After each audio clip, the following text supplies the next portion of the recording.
Bonjour, aujourd'hui je reçois Brigitte Jouzot pour nous parler de son livre Au-delà de tout, la vie, qui est paru aux éditions Mindset. Bonjour Brigitte. Bonjour Daniel, bonjour. Alors Brigitte, vous êtes ce qu'on appelle canal, peut-être on peut le nommer aussi médium ou pas, ou juste canal. Alors, oui, on peut dire messagère, selon moi, hein, canal, oui, de l'âme et des mondes subtils, je peux dire. Médium, moi je ne le dis pas forcément parce que, oui, dans le sens que médium veut dire milieu et intermédiaire, donc dans ce sens-là, oui, mais sinon je ne sais pas ce que je mets à l'avant. Alors aujourd'hui, vous venez à cette visio, donc dans cet échange, essentiellement pour nous parler de votre dernier livre, donc comme je l'ai dit tout à l'heure, qui est sorti aux éditions Mindset et qui s'intitule Au-delà de tout, la vie. Alors c'est un livre que vous avez reçu en canalisation, donc c'est pour ça qu'on a fait aussi cette parenthèse. Alors avant d'aborder le livre, on va peut-être rappeler à ceux qui nous suivent et qui nous regardent qu'est-ce que c'est la canalisation? Est-ce que vous pouvez apporter peut-être votre regard propre à vous par rapport à cette démarche? Oui, alors moi je vais parler dans ce qui me concerne de ma pratique, voilà, uniquement. Donc, comment ça se passe chez moi, ça passe par l'écrit. C'est mon mode de réception, je dirais. Donc, c'est ma main qui reçoit les informations et qui les retranscrit sur le papier. Euh, voilà comment ça se passe. C'est ça, être canal, c'est être l'intermédiaire, hein, en fait, en réception d'une source d'information. Et je les retranscris. Donc, en plus du livre, vous recevez également une patientèle ou une clientèle. Chacun va lui donner la dénomination qu'il veut.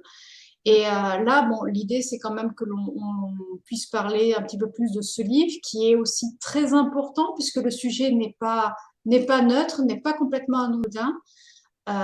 Il s'agit d'un coma, d'une période de coma, dans laquelle vous avez, vous, canalisé le jeune homme qui vivait, qui était dans cette épreuve. Alors, je ne sais pas si on peut dire une épreuve de vie, une épreuve d'entre-deux. D'ailleurs, c'est un petit peu le double intitulé du titre, hein, c'est Mm. Entre deux mondes. Oui. Euh, ce coma, est-ce que vous pouvez nous en parler un petit peu? Comment ça s'est passé déjà cette connexion avec ce jeune homme? Comment c'est apparu pour vous?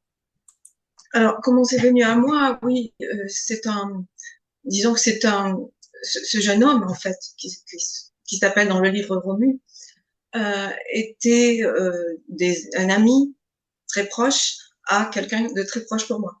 Donc, c'est venu par l'intermédiaire d'un très proche. Euh, donc, c'est venu déjà quand il était à l'hôpital. C'était de la communication avec son âme à ce moment-là. Puis ensuite, après son départ, après son décès, où là, le livre a été écrit justement après son départ. Voilà un petit peu à l'image. Cette réception, oui, s'est faite après son départ, c'est-à-dire qu'il nous communique depuis d'autres plans, là où il est, une fois parti, une fois décédé. C'était un besoin pour lui de le faire. C'était comme une nécessité, si on peut dire, en tout cas. Et pourquoi moi? Pourquoi? Ben oui, pourquoi moi? C'est la question que je me suis aussi posée. Pourquoi ça? Donc j'ai accepté. Donc j'ai accepté d'être avec lui, voilà, de lui tendre la main ou de lui prêter ma main, on va dire, pour qu'il nous transmette ce qu'il avait lui-même à faire, ce qu'il aurait voulu faire de lui-même, ce qu'il aurait pu, puisqu'il y avait plusieurs possibilités de retour. Bon, ça ne s'est pas fait comme ça, mais c'est la mission, entre guillemets, ou du moins le témoignage qu'il aurait porté lui-même. Et le fait de passer par quelqu'un d'autre depuis où il est maintenant, c'est quelque chose de très important pour lui parce que ça lui a permis de pouvoir se libérer, de trouver la paix et de continuer son chemin, du coup, de continuer sa route. Après, on peut dire aussi, mais là, ça va un petit peu plus loin dans le sens où ça touche à la réincarnation, où ça lui épargne, où ça va lui épargner une réincarnation trop rapide. Donc, ça va lui permettre de pouvoir, d'avoir pu prolonger sa vie ici d'une autre façon, mais et d'accomplir ce pourquoi ou ce qu'il aurait pu faire et ce à quoi il tenait. On va revenir vraiment au contenu de ce livre qui aborde vraiment un sujet, comme je l'ai dit tout à l'heure, qui peut être difficile d'accès pour certains, pour d'autres, il va y avoir cette notion de se dire oui, mais ça, je sais. Moi, ça m'a fait penser, en le lisant, à ces témoignages de NDE. Hein, on retrouve quand même des informations assez similaires, sauf que qui dit témoignage de NDE dit aussi retour dans l'incarnation et sur Terre. Et là, on voit très bien que ce jeune homme, ben, finalement, n'est pas revenu, hein, si on peut dire ça comme ça. C'est vraiment tout son parcours dans ce livre, de ce parcours qu'il a transmis par le biais de votre canalisation, de votre perception, et ce parcours qui n'est pas simple, parce que même si on est entre deux, comme là, entre deux, ça soulève aussi la question en arrière-plan, tout ce principe d'euthanasie notamment. Qu'est-ce qui se passe? Qu'est-ce qu'on fait quand un membre de la famille, quand une personne du cercle amical, sentimental ou autre est dans un dans une situation de coma? Ça permet à chacun de se questionner véritablement. Je peux relever quand même certaines phrases du livre. C'est des questionnements qui peuvent interpeller tous. Et est-ce que cette personne veut continuer à vivre ou pas, par exemple? Ça reste des questionnements qui, sur nos regards à nous, peuvent être très durs, très, très, très durs à lire, à entendre, à percevoir, parce qu'en effet, ce livre, il questionne. Et c'est vraiment ça, c'est ça qui est intéressant. C'est comme je le disais, là, on a vraiment ce parallèle avec ces témoignages de NDE, aux micro-sorties de corps, les voyages astraux ou autres peuvent retrouver ces regards-là. Comment ça s'est passé pour vous d'écrire un livre quand même, comme vous dites, en plus il s'agit d'une personne que vous connaissiez humainement? Comment ça s'est fait? Ben oui, ça a été pas facile pour moi déjà de l'accepter, d'accepter d'aller dans ce sens-là.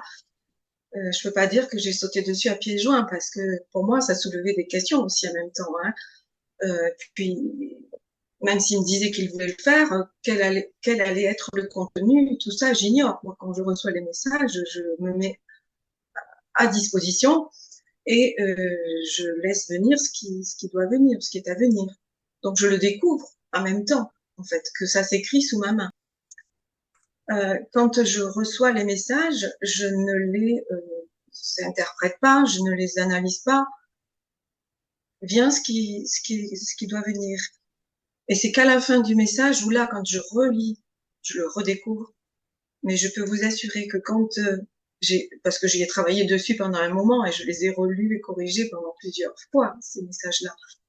Mais quand j'ai eu réellement le livre entre les mains, où là, c'était comme un vrai livre, où là, je le découvrais et je l'ai vraiment découvert comme quelqu'un qui, je vous dis vraiment comment je l'ai ressenti, comment ça s'est passé pour moi, comme un nouveau livre dans lequel j'avais pas du tout été. Je le découvrais vraiment avec les émotions, alors que quand je reçois, j'ai pas ces émotions-là. Je suis neutre, on va dire, c'est assez neutre. Et là, j'ai pu avoir des larmes qui venaient en découvrant ce livre, en le redécouvrant. L'émotion passée, parce que quand on reçoit les messages, bah, on n'est pas là pour influencer, on n'est pas là pour interpréter, on n'est pas là pour, c'est d'essayer d'être le plus neutre possible, si c'est possible. Et donc c'est pour ça qu'après je me suis étonnée moi-même du contenu, enfin du contenu et de la portée, du sens et de l'émotion qui passe à travers. Et émotion qui est transparente, hein, véritablement à travers le contenu du livre pour l'avoir pour l'avoir lu aussi pour préparer cet entretien. Mais en même temps, il se lie Il se lie avec le cœur, il ne se lie pas forcément avec le mental. Parce que si on s'y met avec le mental, on retourne à notre dimension purement humaine et matérielle en se disant, mais c'est barré. Mais non, Ah oui. c'est pas barré, puisque en même temps, de multiples témoignages se recoupent aujourd'hui. Force est de constater, il y a des études qui ont été faites également, il y a des médecines spécialisées, des accompagnements spécialisés par rapport au retour donc de mort imminente qui permettent de ces informations-là. Des personnes qui vivent des sorties astrales peuvent également témoigner d'informations complémentaires par rapport au contenu de ce livre. Donc, on ressent vraiment quelque chose qui est là. Et ce qui est important aussi, c'est cette gratitude qu'a ce jeune homme pour vous. Il y a ce réel sentiment de gratitude, de se dire, mais là, il y a quelqu'un qui peut transférer, transmettre ce que je vis. Alors, ce que je vis, c'est difficile à poser comme ça, parce on a tendance à poser la perspective de vie sur notre monde en 3 dimensions et s'arrêter à ça. Mais finalement, c'est aussi ce qu'il vit dans ces autres dimensions, dans ces autres royaumes. Comment ça se passe quand, même si, comme vous le dites, pour vous c'est neutre, mais en relisant, comment ça se passe pour vous? Est-ce qu'il y a quand même des questionnements ou est-ce que c'est complètement ouvert à la réception? Euh, après la réception, Oui, bah oui, je relis, je redécouvre, on va dire, là, parce que je ne fais que la lecture et je ne me concentre pas à la réception. Donc là, je me mets en mode lecture. Ben, je découvre et ça me pose question aussi, hein. Oui, parce que je suis comme tout le monde, je suis une humaine, une femme incarnée avec la vie de tous les jours ici sur Terre, avec tout ce à quoi on est confronté. Donc il y a tout ce qu'on connaît, tout ce qu'on a pu entendre parler, et puis ce que on reçoit et qui va être destiné à être écrit pour faire un livre, pour être mis en livre. Ça, je le sais dès le départ, que c'est pour faire un livre, que c'est pour transmettre. Donc ça va, j'ai un peu l'expérience avec d'autres livres, c'était pas le premier pour moi, mais quand même, voilà, c'est quelque chose de nouveau. De toute façon, c'est une autre, ça a une autre portée ou une autre écriture. Mais c'est quelque chose de beau en même temps. Et c'est avec le cœur, oui, comme vous dites, c'est une ouverture du cœur, tant pour moi, comme pour lui, comme pour celui qui veut transmettre, en fait. C'est par le cœur que ça passe, et pas par le mental.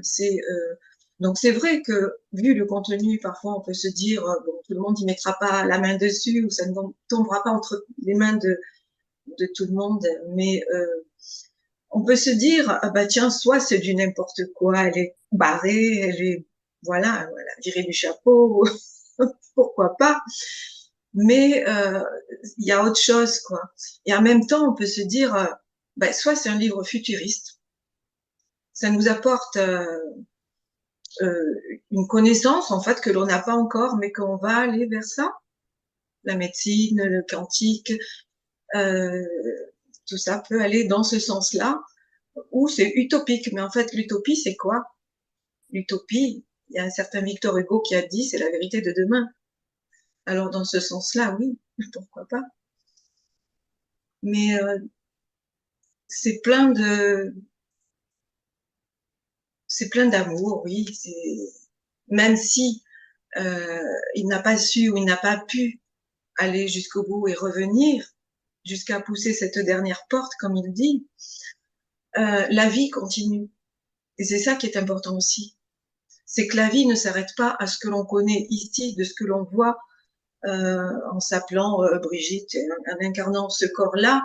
C'est que c'est une partie de nous, comme un pointillé, je dirais. C'est un pointillé, on est ici incarné dans un corps terrestre.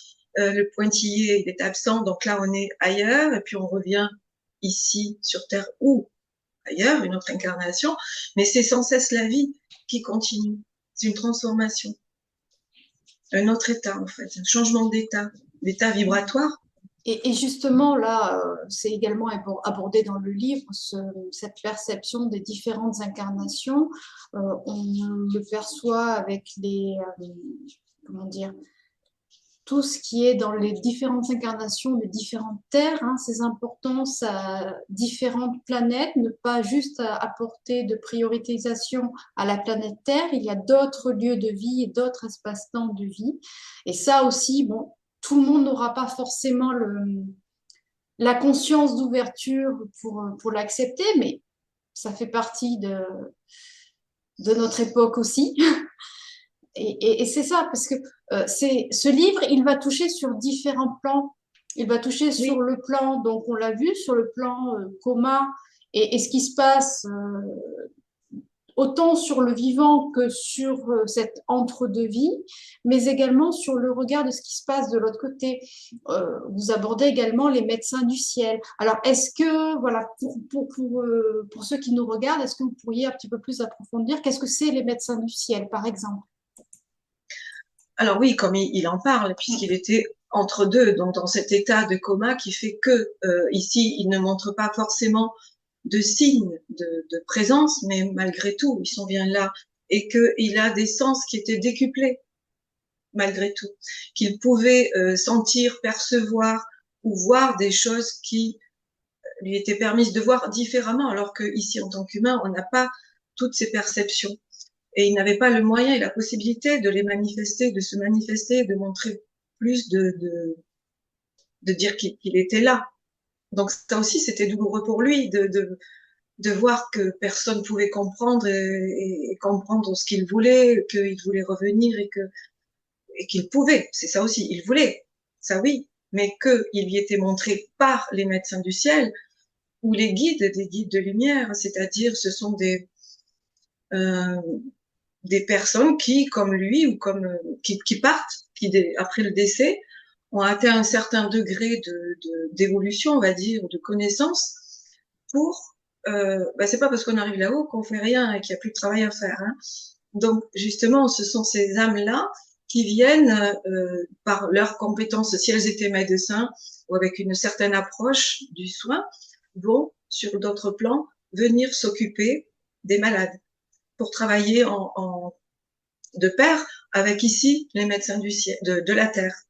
Donc c'est en reliance entre ici nos médecins plus ceux qui sont dans des plans supérieurs et dans des plans subtils qui accompagnent les malades ou les comateux et qui font de leur mieux ce qu'ils peuvent faire pour accompagner et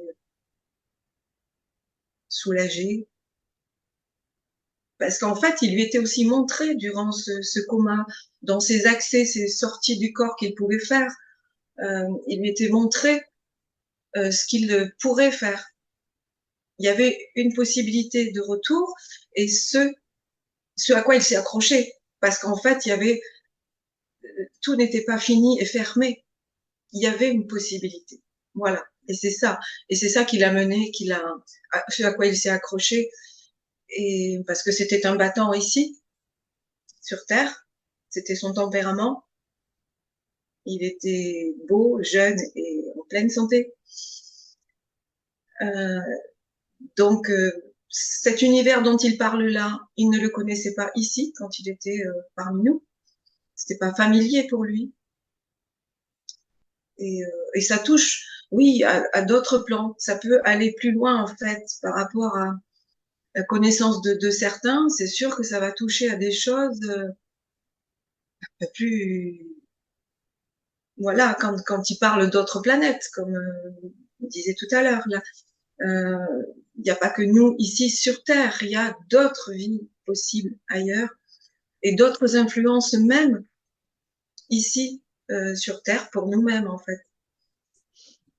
Il y a aussi cette dimension, donc dans le livre, vous l'expliquez, moi, il l'explique par votre main aussi, cette dimension de l'ADN. Notre ADN a des origines justement multiples et notre Terre, notre planète d'origine, nous permet aussi de véhiculer notre ADN aujourd'hui et là où on en est dans dans nos actions. Alors, je ne vais pas utiliser forcément le mot travail parce qu'il peut être connoté, mais dans nos actions en tant qu'humains ici, notre Mm. ADN est aussi une résonance de notre planète, de ce qu'on appelle notre planète d'origine, qui n'est pas forcément Oui, terrestre.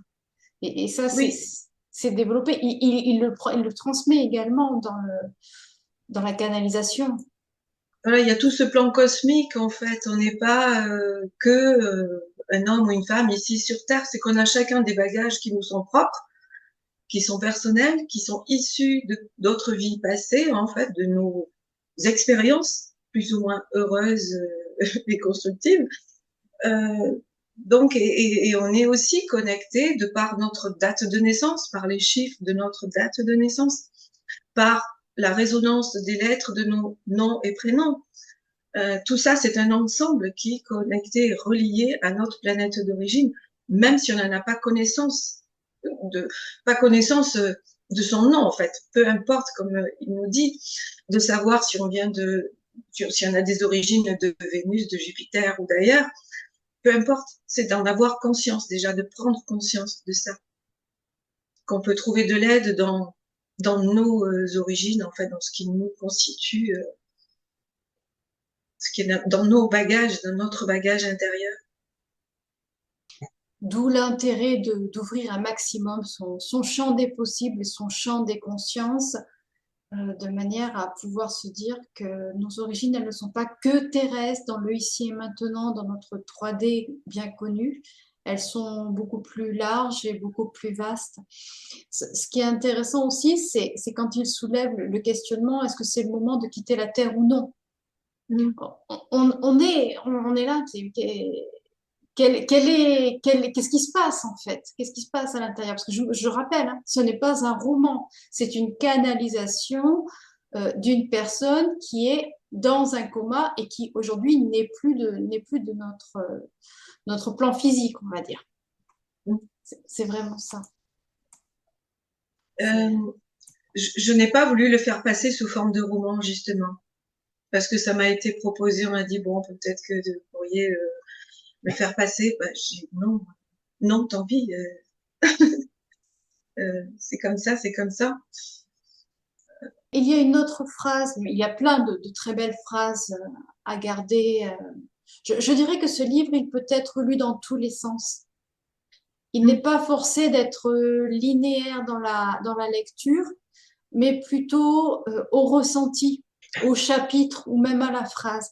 C'est vrai qu'il regorge d'informations multiples et variées pour toute personne étant curieuse aussi dans cette ouverture quantique. Ce qui est intéressant, c'est qu'il me dit, il m'appartenait de décider ce que je voulais faire.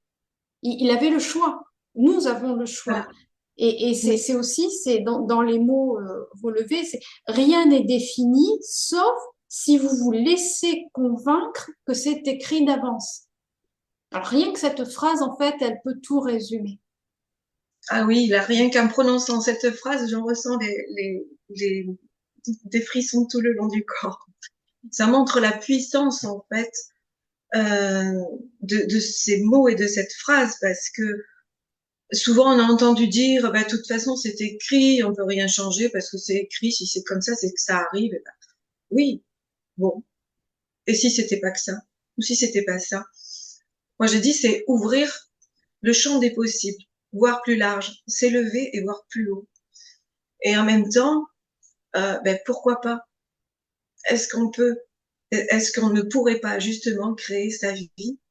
Est-ce que, comme il nous dit, il a eu la possibilité de choisir? Il a fait son choix. Euh, Est-ce que tout est écrit? Ben, voilà. Moi, ça vient justement peut-être bouleverser certaines croyances. Donc, à ce moment-là, qu'est-ce qu'on fait à partir de là? Si on sait qu'on a la possibilité d'écrire sa vie ou de changer sa vie, de modifier plein de choses que l'on croyait figées, euh, obligé de rester sur un rail et parce que sinon, voilà, c'était comme une obligation, on pouvait pas faire autrement.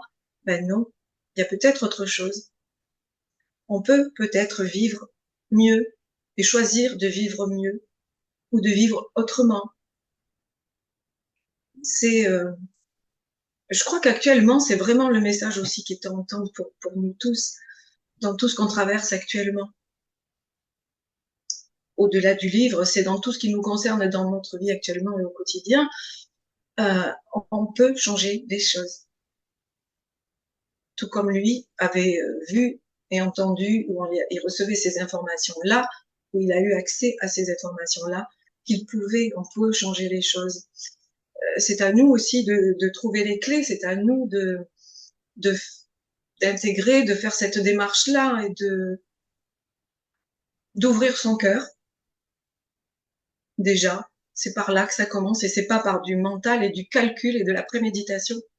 C'est par notre centre et notre cœur que l'on peut arriver à changer des choses. Parce que c'est pour un mieux. Si on peut changer quelque chose, c'est pour vivre autre chose, c'est pour un mieux et pas pour un pire.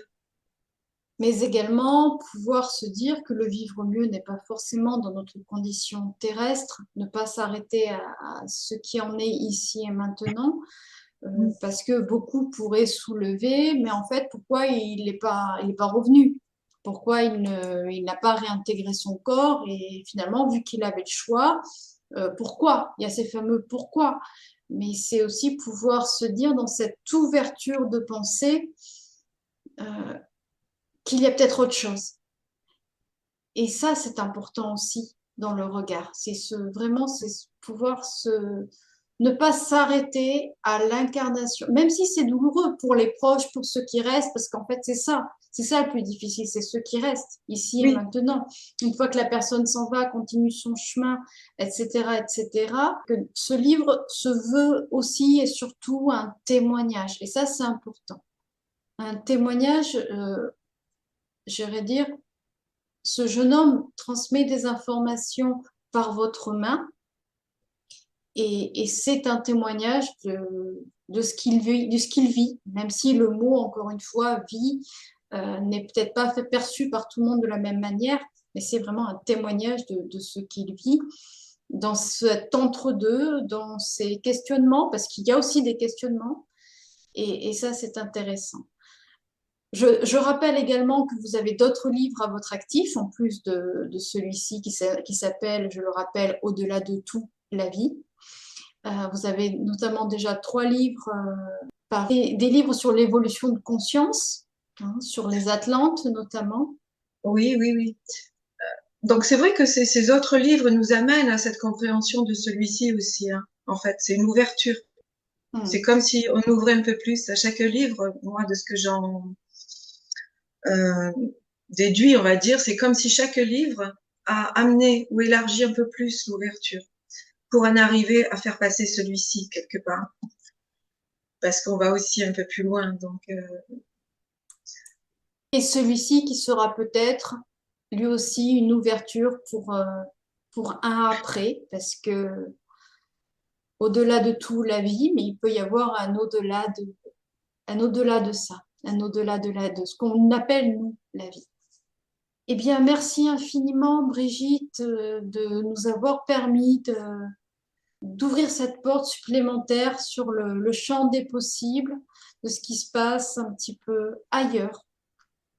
c'est une ouverture, c'est une découverte pour certains peut-être. C'est une, on peut dire peut-être la mise le pied à l'étrier pour ouvrir son champ des possibles.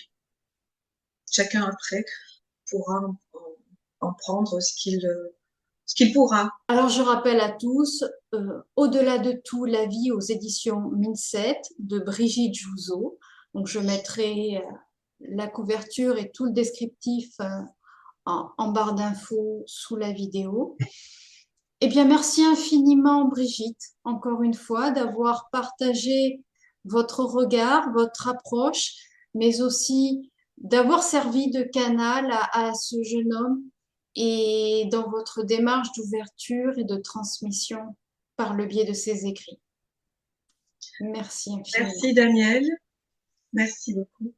Et je vous dis à tous à très vite. Au revoir, Brigitte. Au revoir.